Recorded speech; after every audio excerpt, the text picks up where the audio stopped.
ராமானுஜதயா பாத்திரம் ஞான வைராக்கிய பூஷணம் ஸ்ரீமத் வெங்கடநாதாரியம் வந்தே வேதாந்த தேசிகம் லக்ஷ்மீநாத சமாரம்பாம் நாதயாமுனமத்யமாம் அஸ்மத் ஆச்சாரிய பர்யந்தாம் வந்தே குரு பரம்பராம் யோ நித்யமச்சித பதாம்பத ருக்ம ருக்ம வியாமோதஸ்தராணி திருநாய மேனே அஸ்வத் குரோர் பகவதௌஸ்ய தயைக சிந்தோஹோ ராமானுஜஸ்ய சரணௌ பிரபத்யே மாதா பிதா யுவதயஸ்தனயா விபூதிஹி சர்வம் யதேவ நியமனேன மதன்பயானாம் ஆத்யஸ்லலே குலபதேர்வகுலாபிராமம் ஸ்ரீமத் ததங்கிரி யுகலம் பிரணமாமி மூர்த்தனா பூதம் சகஸ்ர மகாத்வயப்பட்டநாத ஸ்ரீ பக்தி சேர குலசேகர யோகிவானாம் பக்திரான் திருணேனு பரகால எதீந்திர மிஸ்ராம் ஸ்ரீமத் பராங்குச முனிம் பிரணதோஸ்மி நித்வம் குருமுகமனதீஸ்த்யத்த பிராணவேதான் அசேஷாம் நரபதி பரிக்ளிப்தம் சுல்கம் ஆது காமஹா ஸ்வசர அமர வந்தியம் ரங்கநாதஸ்ய சேத்தே த்விஜகுலதிலகம் தம் விஷ்ணு சித்தம் நமாமி. மின்னார் தடமதில் சூழ் வெள்ளி புத்தூர் என்றருகாள் தன்ன சொன்னார் கழற்கமலம் சூடினோம் உன்னால் கிழி அறுத்தான் என்றுரைத்தோம் கீழ்மையின்றி சேரும் வழி அறுத்தோம் நெஞ்சமே வந்து பாண்டியன் கொண்டாட பட்டபிரான் வந்தான் என்று ஈண்டிய சங்கம் எடுத்தூத வேண்டிய ஓதங்கள் ஓத்த விரைந்து கிழி அறுத்தான் பாதங்கள் யாமுடைய பற்று. ஆழ்வார் எம்பெருமான் ஆச்சாரியன் தேசிகன் திருவடிகளே சரணம். மேலாதுங்கஸ்தன கிரிதடி சுப்தம் உட்போத்ய கிருஷ்ணம் பாராத்யம் ஸ்வம் ஸ்ருதி சகசிரத் சித்தம் அத்யயா பயந்திகி ஸ்ரோஷ்டித்யாயாம் சிரஜி நிகிலதம் யாபலாத் கிருத்ய புங்கதே கோதாஸ்யை நமஹிதம் பூய ஏவஸ்து பூயஹ.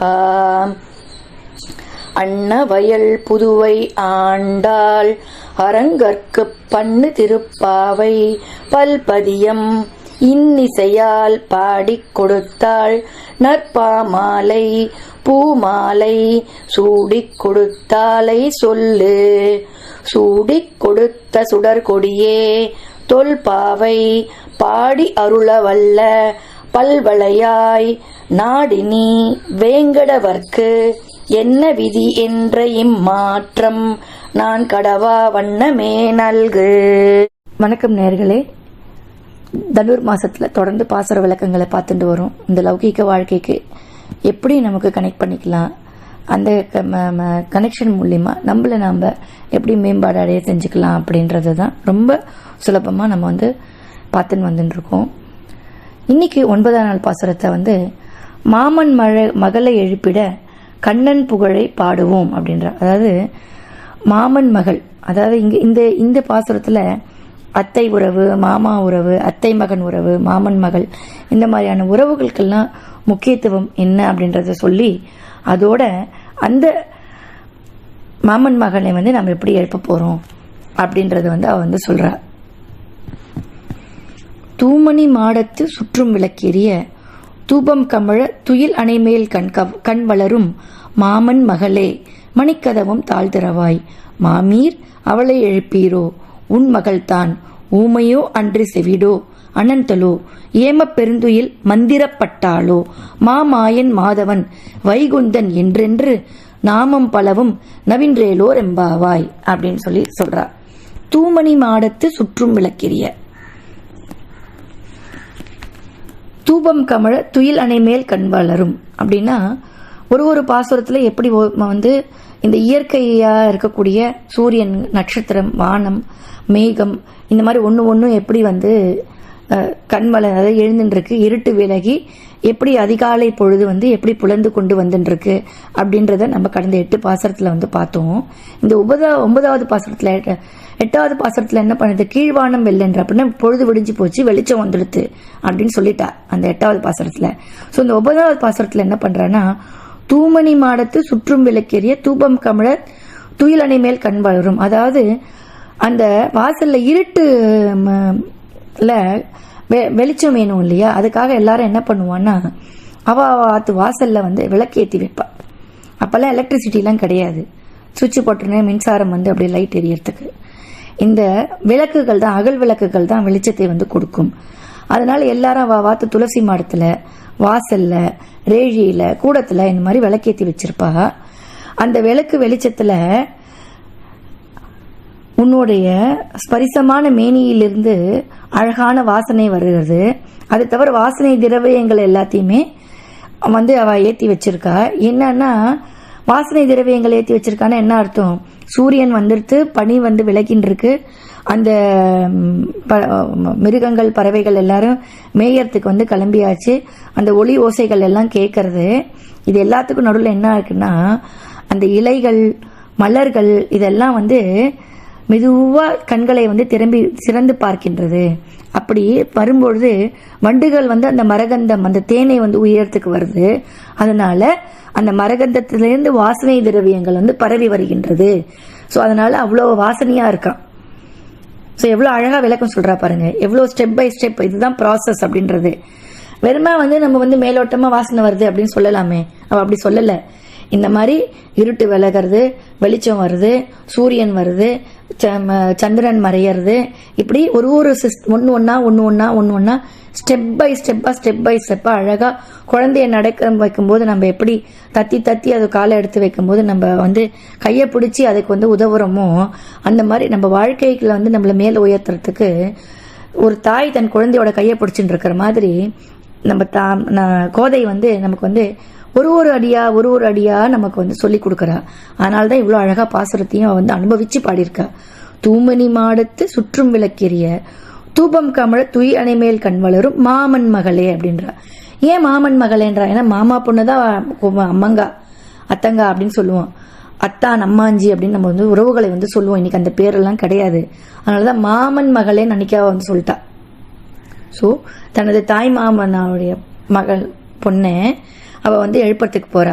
மணிக்கதவும் தாழ்த்திரவாய் அப்படின்னு, என் உறவுக்கார பெண்ணை கூப்பிட போறேன், அவ என்னோட மாமா பொண்ணு, அதனால நீ வந்து அதனாலதான் அவளை வந்து ரொம்ப உரிமையோட அவ சொல்றா.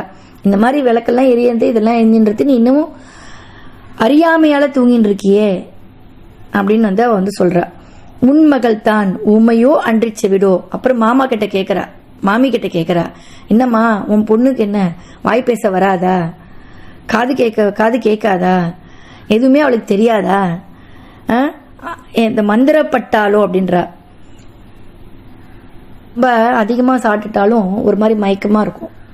சாதம் அதிகமாக சாப்பிட்டாலும் மயக்கமா இருக்கும். அதிகமாக வேலை செஞ்சாலும் நமக்கு வந்து மயக்கமா இருக்கும். ஸோ ஏதோ ஒன்று சாப்பிட்டுட்டு இப்படி மந்திரப்பட்டாலோ மயக்கத்தில் இருக்காளா, ஏம பெருந்துயில் மந்திரப்பட்டாலோன்ற இந்த மாதிரி மயக்கத்தில் இருக்காளா. மாமாயன் மாதவன் வைகுந்தன் என்று மாமாயன் அப்படின்றா. முதல்ல என்ன திருவிக்கிரமனை சொன்னா, அடுத்தது தேவாதிராஜனை சொன்னா. இங்க மாமாயன் அப்படின்னு இங்க வந்து மாமாயனை வந்து மாதவன் வைகுந்தன் அப்படின்னு அந்த பரமபத லோகத்துல இருக்கக்கூடிய சாட்சாத் அந்த விஷ்ணு பகவான் நாராயணனை தான் வந்து சொல்றா. மாமாயன் மாதவன் வைகுந்தன் என்று நாமம் பலவும் நவீன்றேலோ ரெம்பாவாய். அந்த மாமாயன் அப்படின்னா சாட்சாத் திருப்பார்கடல்ல மகாலட்சுமியோட இருக்கிறானே, வைகுந்த நாதனா அழகா சைனஸ் குளத்துல இருக்கானே, அவனை மாதிரி நீயும் தூங்கின்னு இருக்கியே.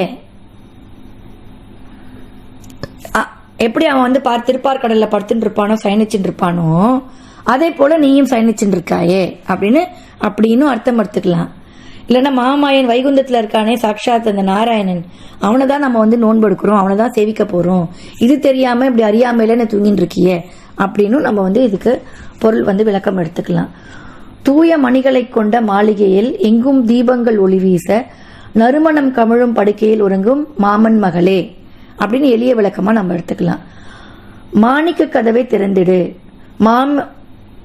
மாமி மாறே அவள் ஊமையா அல்லது செவிடா இல்ல சோம்பேறி பெண்ணா, இப்படி மந்திரத்துக்கு கோல ஆட்டின அந்த பிளாக் பைப்பருக்கு ஆட்டி வச்ச எலியை எப்படி பின்னாடி போறதோ அந்த மாதிரி மந்திர கோல் ஏதானு அவகிட்ட வந்து நீ கொடுத்துருக்கியா, இதுதான் மேஜிக் கோல், இந்த மாதிரி எதுவுமே தெரியாம படுத்தின்னு இருக்காளே. அந்த மாமாயன் மாதவன் வைகுந்தன் இப்படி இருக்கக்கூடிய அந்த ஸ்ரீமன் நாராயணனை தானே நம்ம வந்து சேவிக்க போறோம். இந்த மாதிரி பல வகையான நாமங்களை சொல்லி வாயார அவனை வந்து நம்ம சொல்லி அவனை தானே நம்ம போய் சேவிக்க போறோம். இப்படி இதெல்லாம் தெரியாம தூங்கின்னு இருக்காளே மாமியே, உன் மகளை நீ வந்து எழுப்ப மாட்டியா, மாமாவே உன் மகளை நீ வந்து எழுப்ப மாட்டியா, அவளை எழுந்துக்க சொல்லு அப்படின்னு தனது மாமன் வீட்டில் போய் வாசல்ல நின்று, மாமன் அகத்து வாசல்ல நின்று அந்த மாமனுடைய மகளை மாமியை கொண்டு எழுப்புகிறாள் அப்படின்னு நம்ம அர்த்தத்தை எடுத்துக்கலாம். இதையும் நம்ம வந்து பார்க்கணும். ஸ்ரீ மணவாள மாமுனிகள் என்ற ஆச்சாரியர் ஒரு முறை ஸ்ரீவில்லிபுத்தூர்ல ஆண்டாளின் மார்கழி நீராட்டு உற்சவத்தை சேவிக்க வந்தாராம். அப்போ அங்க உற்சவம் வந்து பூர்த்தியாகி விட்டதை வந்து அறிஞ்சாராம். அவருக்கு ரொம்ப வருத்தமா போச்சான். ஆண்டாள் அவருக்காக தனியாக மீண்டும் ஒரு நாள் எண்ணெய் காப்பும் நீராட்டு உற்சவத்தை நடத்த கோவில் அர்ச்சகருக்கு உத்தரவிட்டார், சேவிக்க செய்தாலாம். ஆகையினால இன்று மணவாள மாமுனி திருமஞ்சனம் என்று மார்கழி முடிந்து தை முதல் நாள் அன்று இவ்வைபவம் நடைபெறுகிறது. மணவாள மாமுனிகள் வந்து ஆண்டாளை சேவிக்க போகும்போது அங்க உற்சவம் நடந்து போச்சுன்னு அவர் வருத்தப்பட்ட போது ஆண்டாள் என்ன பண்ணாலும் இந்த மாதிரி ஒரு உற்சவம் அவருக்கு வந்து சேவை சாதிச்சாலாம். அதனால தை மாசத்தும் முதல் நாளை வந்து மாமுனி திருமஞ்சனம் அப்படின்னு ஸ்ரீவில்லிபுத்தூர்ல நடத்துறது வழக்கமா வச்சுட்டு இருக்கா. இதை நம்ம தெரிஞ்சுக்கணும். இங்க துயிலணை அப்படின்னா படுக்கை அப்படின்னு அர்த்தம், கண் வளரும் அப்படின்னா உறங்கும் அப்படின்னு அர்த்தம், அனந்தலோ அப்படின்னா சோம்பலா அப்படின்னு தூங்கலாமா அப்படின்ற அர்த்தத்தை இங்க நம்ம வந்து பாவிச்சுக்கணும். இன்னைக்கு 8ஆம் நாள் 9ஆம் நாள்ல வந்து எப்படி தன் மாமன் மகளை வந்து அவள் எழுப்பினாள் அப்படின்றத நம்ம வந்து லௌகிக ரீதியாகவும் இந்த மாதிரி வைத்தீக ரீதியாகவும், வைத்தீகத்தை வந்து நம்ம கொஞ்சம் தான் தொட்டுக்கிறோம், ரொம்ப டீப்பால நம்ம போறதில்ல. லௌகிக ரீதியா வாழ்க்கை வாழ்வதற்கான சிஸ்டம், ப்ராசஸ், புரோட்டோகால், எப்படி நம்ம என்லைட்மெண்ட் ஆயிக்கணும், எப்படி நம்ம வந்து எத்திக்கலாகவும் நம்மளோட பிஹேவியரல் பேட்டர்னை வந்து சரி பண்ணிக்கணும், நம்மளோட ஆட்டிடியூடை சரி பண்ணிக்கணும் அப்படின்ற விஷயங்களால தான் நம்ம வந்து இதை வந்து ரொம்ப எளிமையான பொருளை வந்து பார்த்துன்னு வந்துட்டு இருக்கோம். தொடர்ந்து எங்களோட பயணம் கொண்டு எங்களை ஊக்குவிச்சுட்டு இருக்கிற உங்களுக்கு ரொம்ப நன்றி. ஷேர் பண்ணுங்க, சப்ஸ்கிரைப் பண்ணுங்க, உங்களுடைய ஃபீட்பேக்கை தவறாம கமெண்ட் செக்ஷன்ல வந்து சொல்லுங்க. ரொம்ப நன்றி. உங்களிடமிருந்து விரும்புவது உங்கள் தேவி சேஷாத்ரி.